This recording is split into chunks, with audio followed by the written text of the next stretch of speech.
sports on Radio 1. Radio 1, 91.1 FM.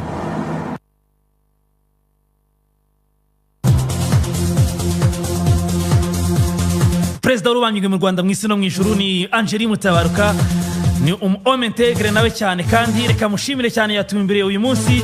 Mushimire bwije nkozi ki Maxime, umusore muto w'igasogi, yambaye neza cyane muri iki gitondo, yazindutse ari kumwe natwe twese kugira ngo dufatanye muri aya makuru y'imikino mu buryo bw'inshamake. Nge ndi Fils Kabera Fidel, turaganira byinshi rero. Birumvikana uyu munsi ni kuwa kane, amakuru abahara bari menshi, ariko tugerageza kuyanyuramo mu buryo bwose bushoboka. Uyu munsi ngiye guhera mu mikino y'abakozi. Turacyari mu minsi 100 yo kwibuka ku nshuro ya 32 jenoside yakorewe abatutsi mu Rwanda. Hanyuma amashyirahamwe menshi y'imikino ategura imikino yo kwibuka kuri iyi nshuro. Rero ishyirahamwe ry'imikino y'abakozi mu Rwanda RPST biteguye imikino yo kwibuka muri kategori zitandukanye. Nabonye ku munsi w'ejo nibwo imikino izaba ibanza, imikino yo kwishyiriza ku wa gatanu cy'umwaka gitaha. Rake mu mupira w'amaguru mu bari muri kategori ya mbere izakina na CHIB. Iyo bavuze kategori ya mbere muri iyi mikino y'abakozi aba ari ukuvuga ngo ni ikigo gifite abakozi 100 kuzamura. Hanyuma RBC muri kategori B, ubwo ni mu mupira w'amaguru, izakina na Immigration. Aba bakunda guhurira finali kenshi, barongeye barahuye, kandi match izaba ku munsi w'ejo ibere kuri stade Bugesera saa 9:30. Umukino wo kwishyuraho uzaba kuwa gatanu cy'umwaka gitaha. Ubwo bazajya bakina bagiye bafata amakipe abiri navuga akomeye. Hanyuma umukino ubanza ndetse no kwishyura. Imikino ibanza rero yo kwishyura na plito yo kwibuka izaba ku munsi w'ejo. Muri volleyball muri kategori B, Wasaki izakina na RBC. Hanyuma muri kategori A, ariko mu bagabo CHIB ikine na RAC. Hanyuma muri basket mu bagabo muri kategori B, Statistique izakina na Immigration. Ubwo nuko bimeze muri iyi mikino nyine, ariko ni imikino ibanza niyo kwishyura, nyuma tukazamenya amakipe ahawe ibihembo bitandukanye. Ubwo ni imikino bise RPST Genocide Memorial Tournament 2026. Reka njye muri basket. Ejo kuwa gatanu ku itariki 5 Kamena 2026, shampiyona y'icyiciro cya mbere mu bagabo izasubukurwa kinwa imikino y'umunsi, imikino 2 yo ku munsi wa 9 y'imikino yo kwishyura. Ni imikino yombi izabera muri BK Arena guhera saa 12 za nimugoroba. Nkuko mubibona rero, Patriote saa 12 zakina n'ikipe ya Kepra. Hanyuma Azomoko saa 2:30 z'ijoro ikine na APR Basketball Club. Kwinjira ni 3,500, 15 ndetse ni 20. Ubwo bizaterwa n'itike uzaba waguze iyo ariyo. Reka njye gato muri Ferwafa, abagera kuri 22 barimo abagore n'abagabo basoje amahugurwa ku munsi w'ejo, abafasha muri scouting, donc kumenya gutoranya abakinnyi. Harimo scouting, harimo talent detection, no kumenya uburyo kibatoza abakinnyi bakiri batoya. Twabaga dufite abantu bari muri scouting ariko batabyigiye. Ferwafa rwose ku munsi w'ejo hasojwe amahugurwa yaba ngaba 25, harimo 22 hubwo b'abagore, abandi plutôt 22 n'abagabo, 3 n'abagore. Amahugurwa razafasha kumenya ibijyanye na detection de talent, ariko nanone na scouting, kumenya gushaka abakinnyi, ukaba wabashakira isoko, ukabagurisha gutyo, ariko no kumenya uburyo kibatoza abana bakiri bato. Byose n'ubundi ni muri gahunda ya development y'ishyirahamwe ry'umupira w'amaguru mu Rwanda bihaye. Ubwo biranajyana na Kayisire yamaze gutangaza ko afite licence D ku batoza babyifuza hagati ya tariki 18 z'ukwa karindwi na 25 z'ukwa karindwi. Abifuza gukora licence D, bifuza ko abatoza bari gutangira, aba rwose baratumiwe. Nabonye abazatanga aya mahugurwa ni aba instructeurs ba CAF bazava muri Ferwafa, bikazabera Saint Joseph theory, hanyuma IPRS hakaberamo pratique. Ni 125 ku muntu wese ubyifuza. Dream Team Football Academy na Ferwafa nibo bagiye gutanga aya mahugurwa ya licence C. Muri weekend hari indi mikino ya Ijabo ryawe Rwanda. Ijabo ryawe Rwanda mu mujyi wa Kigali bafite icyo bise Grassroots Festival izabera kuri Tapi Rouge. guhera saa moya zo kuwa gatandatu ku itariki 6 kugeza bafite gahunda yo gutanga imipira ku marerero atandukanye, hanyuma saa 4 kugeza saa 5 bafite gahunda ya festival ya grassroots, saa 5 kugeza saa 6 bakazakora gahunda zitandukanye zirimo n'ibihembo ngo n'intumwa ya Ferwafa izabihari. Ubwo rero murumva ko ibintu bizaba bikomeye cyane. Abo mu marerero ya Ijabo ryawe Rwanda, hari festival kuri tapi rouge guhera saa 1 za mu gitondo kugeza ku isaha ya saa 6, bizaba bikomeye.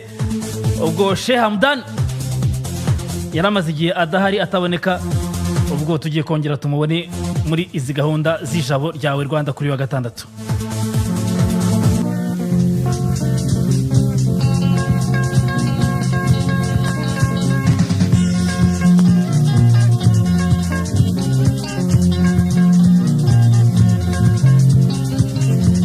Byakomeje kugorana bidasubirwaho, imikino yose u Rwanda rwagomba gukinira hariya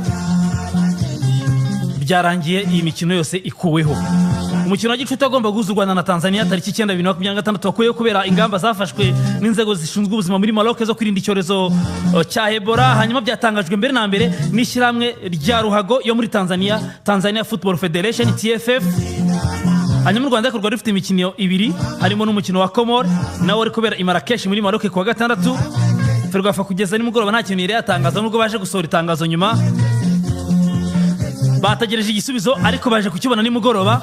Babanje gutinda Ferwafa yabanje gutinda kugira ikitangaza, yari kiri kureba ko bayemerera basi ikaba yakina umukino umwe muri iri ibiri, ariko wenda ukabera handi, nabyo birangira byanze. Hanyuma bose bari bakiri kuri hoteli, nta mukinnyi n'umwe, nta muntu wo muri staff uri wemerewe gusohoka hoteli. Mutagira ngo ari umuntu wakoraga imyitozo, reka Didasi nifasha n'umunyamakuru uriyo yambwiye ati nta muntu n'umwe uri gusohoka muri hoteli, uko twashyikiye muri hoteli twese tugumaho, facilities dukeneye zirimo, nibyo nta bindi. Hanyuma rero ubwo byaje kurangira ishyirahamwe ry'umupira w'amaguru mu Rwanda Ferwafa basohoye itangazo iri mu Maxima abahaye bavuga ngo ishyirahamwe ry'umupira w'amaguru mu Rwanda Ferwafa riramenyesha abakunzi b'umupira w'amaguru n'abaturarwanda muri rusange ko imikino ya gicuti mpuzamahanga ikipe y'igihugu Amavubi yari kuzakinira i Marrakesh muri Maroc mu gihe cy'ikiruhuko mpuzamahanga cya FIFA cyo muri Kamena 2026. Iyi mikino itakibaye, bije bikurikira umwanzuro Ferwafa yahawe n'ubuyobozi bw'umupira w'amaguru muri Maroc bumenyesha ko iyo mikino itemewe kubera impamvu z'umutekano. Niryo jambo bakoresheje. Ayo makuru rero ngo yamenyeshejwe abagize ikipe y'igihugu bamaze kugera muri Maroc. Hanyuma ariko Ferwafa yafashe icyemezo cyafashwe n'inzego zibishinzwe muri Maroc, bityo ariko noneho bakabamenyesha ko gahunda yo kwitegura imikino yo gushaka itike y'igikombe cya Afurika ikomeza nk'uko byari biteganyijwe. Ubwo umwiherero w'ikipe y'igihugu uzakomereza i Cairo mu Misiri kuva kuwa 4, ubwo n'uyu munsi, kugeza tariki 11, ubwo ni mu cyumweru gitaha. Abantu babyumve neza, ubwo kuva kuwa 4 uyu munsi kugeza tariki 11 ikipe y'igihugu iri Cairo mu Misiri nizakomereza umwiherero. Ubwo bakora imyitozo, bazagaruka barangije imyitozo, ariko ibijyanye n'imikino byo nta bigihari.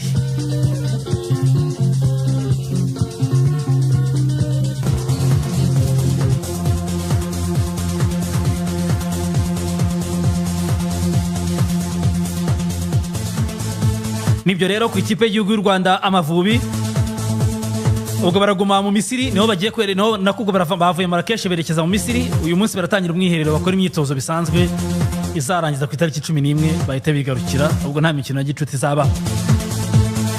Hari amakipe menshi yatangiye kwitegura, twagiye tubigarukaho. Iyo shampiyona irangiye hari ibintu bibiri tuba twiteze, tuba dutegereje ko bigomba kuba byanze bikunze. Abakinnyi bongerwa mu ma-equipe, abakinnyi bongererwa amasezerano, abakinnyi bashya, ariko hakaba n'abakinnyi batandukana n'ama-equipe yabo atandukanye. Ikipe ya Musanze Football Club niyo mpereyeho uyu munsi mu gitondo, yatangiye kwitegura umwaka utaha w'imikino, yongerera abakinnyi amasezerano. Uwitwa Bizimungu Omar na Mukengere Christian babimburiye abandi bose. Uyu niwe witwa Bizimungu Omar uri ahagana imbere, inyuma ye uhari ni Christian Mukengere. Hanyuma babimburiye abandi kongera amasezerano mu ikipe ya Musanze. Musanze ngo mu basoje amasezerano nta wundi bateganya kongeramo. Hari abandi bakiri kuganira, ariko by'umwihariko babiri nibo bari bakeneye cyane b'Abanyarwanda b'imbere mu gihugu. Ruremesha Emmanuel umutoza mukuru wa Musanze, umwaka utangwa dufitiye akantu, dufitiye uruhisho, ngo azitwara neza kurushaho, ngo azamaze kumenyera ikipe. ariko ubwo uretse Mukengere ndetse na Bizingumungu Omar abandi bakinnyi bashya bagomba kwiyongeramo nawe tuzabamenya vuba ariko Musanze yatangiye kongera imbaraga ariko kandi inafite gahunda yo gutandukana n'abandi bose basoje amasezerano itazakomezanya nabo abangaba ntakubwiye ntabwo bazakomezanya abo ntakubwiye ntabwo basoje amasezerano ntabwo bazakomezanya n'ikipe ya Musanze.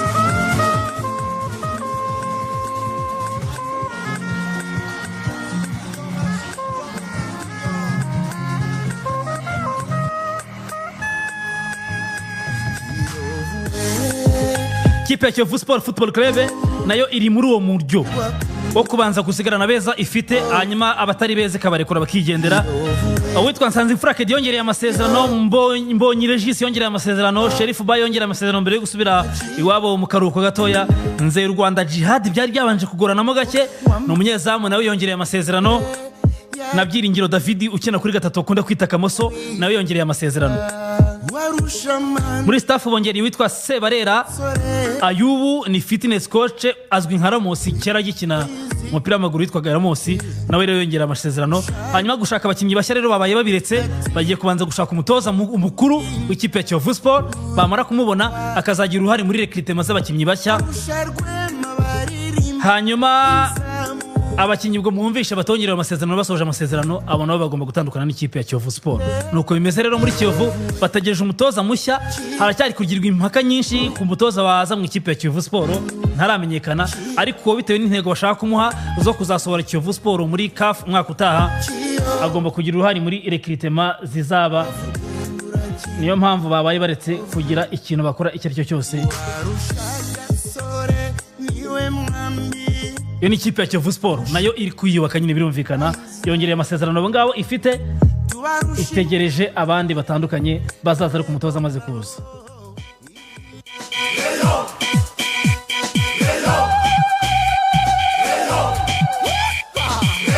Ntabwo bitandukanye no muri Rayon Sport cyane ariko ho haracyarimo impaka nyinshi ku basoje amasezerano. Hari abagomba kugenda byanze bikunze hari n'abandi bari kumvikana n'ikipe.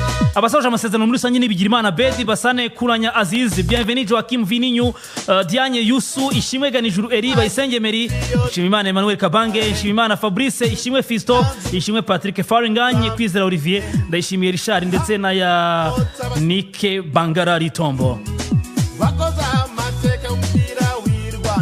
Hanyuma rero mu bavuga ko bashaka kongera amasezerano harimo Ishimwe nako bashaka gusohoka badasangirwa amasezerano harimo Patrick Ishimwe, Drissa Kuyate ugifite amasezerano we, Aziz Ben Dao, Bienvenue Joachim, Yannick Bangara, Kitoko Rikau Foste ariko aracyafite amasezerano we baracyabiganiraho hari igice kimwe kibyemera n'ikitabyemera. Forunganye nawe mu bagomba kurekurwa n'ikipe ya Rayon Sport arimo ariko hari nabwo baracyari kubyumvikanaho ntibirakunda neza. Fisto we rwose nta gushidikanya baramurekura. Iradukunda Pascal wa musani ukiri muto birarangira nawe bamurekuye.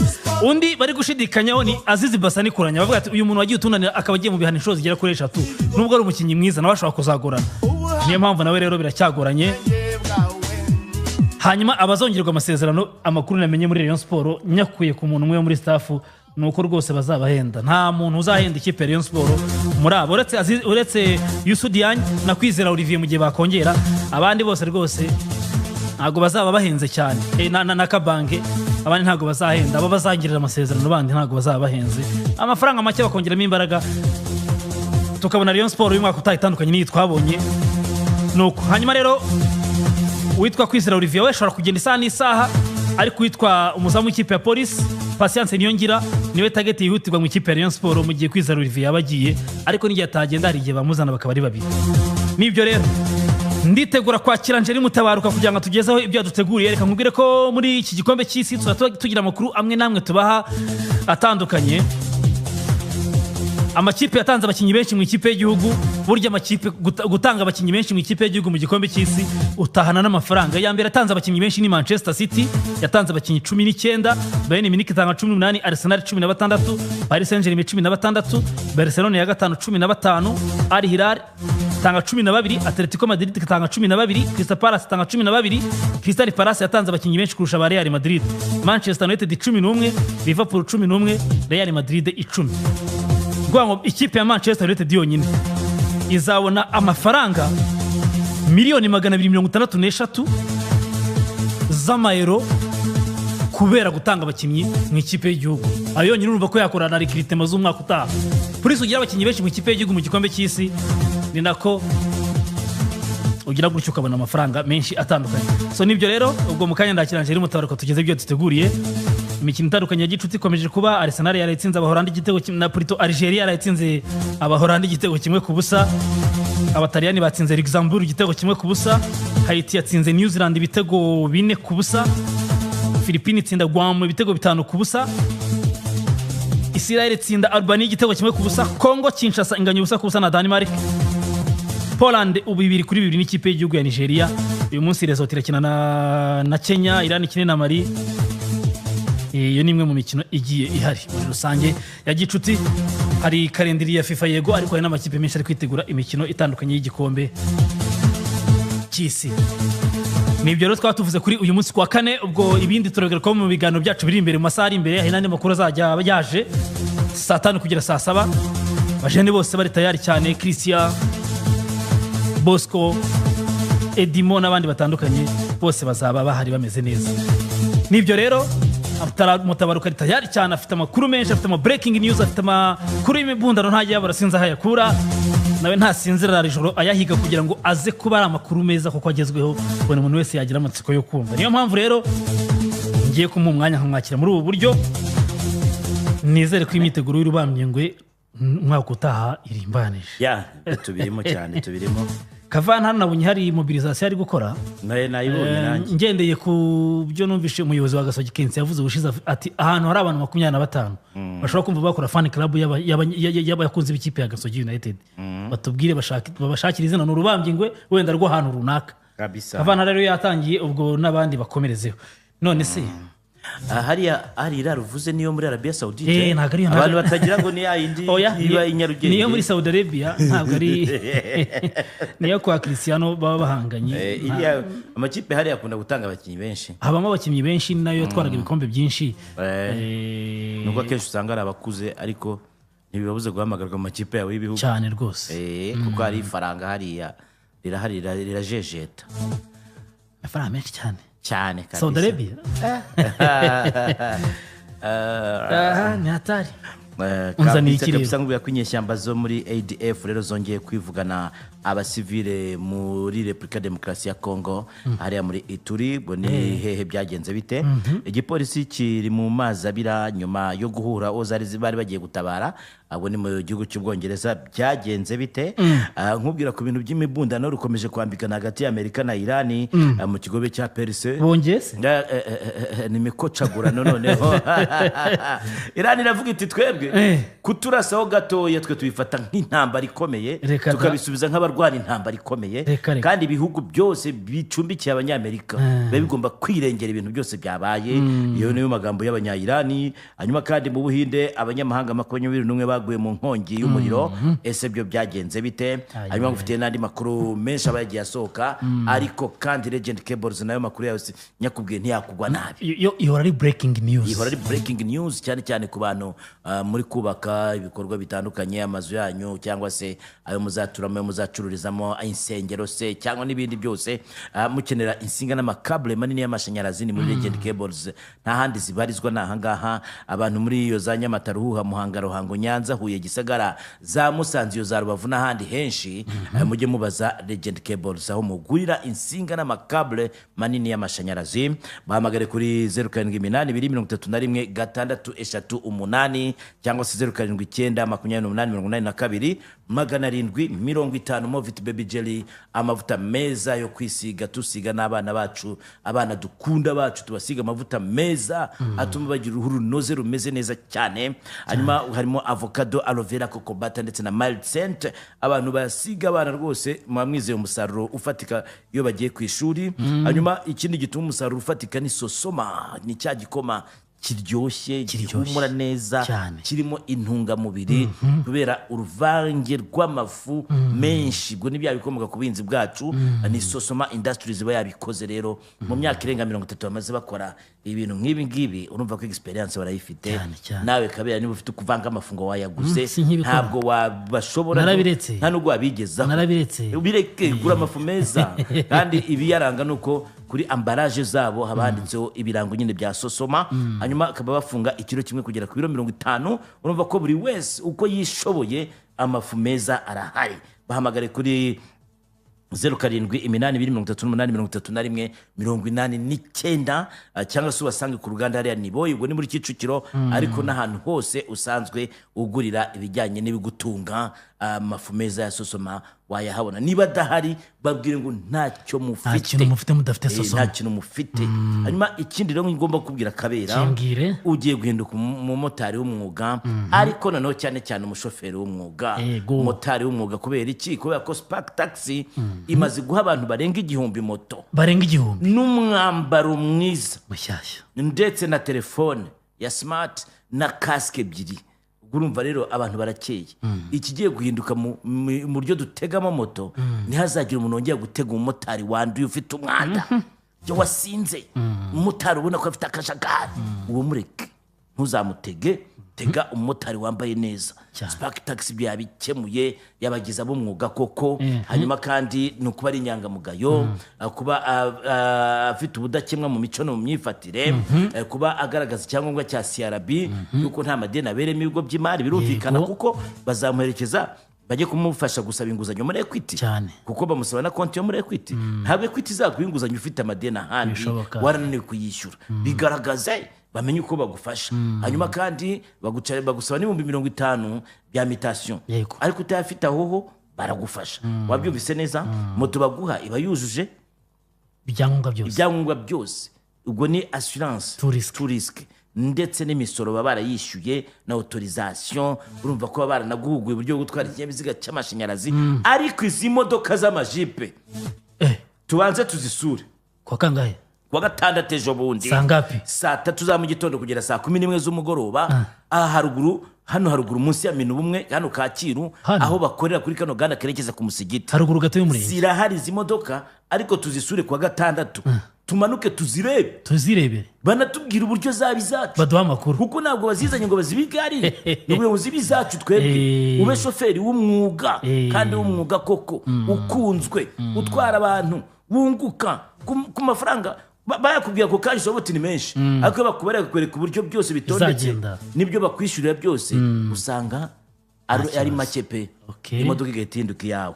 Bahamagara abantu rero, bantu beza nk'aba ngaba, bahamagara ku 07969695 6 zikurikiranye, ndetse na 0796966868 nabo ngabo. Hanyuma ibindi ndabikubwira mu kanya. Urakoze, umwanya wawe rero. Mwakoze mwese badukurikiye. Maxime Bwije Nkuziki nawe wakoze.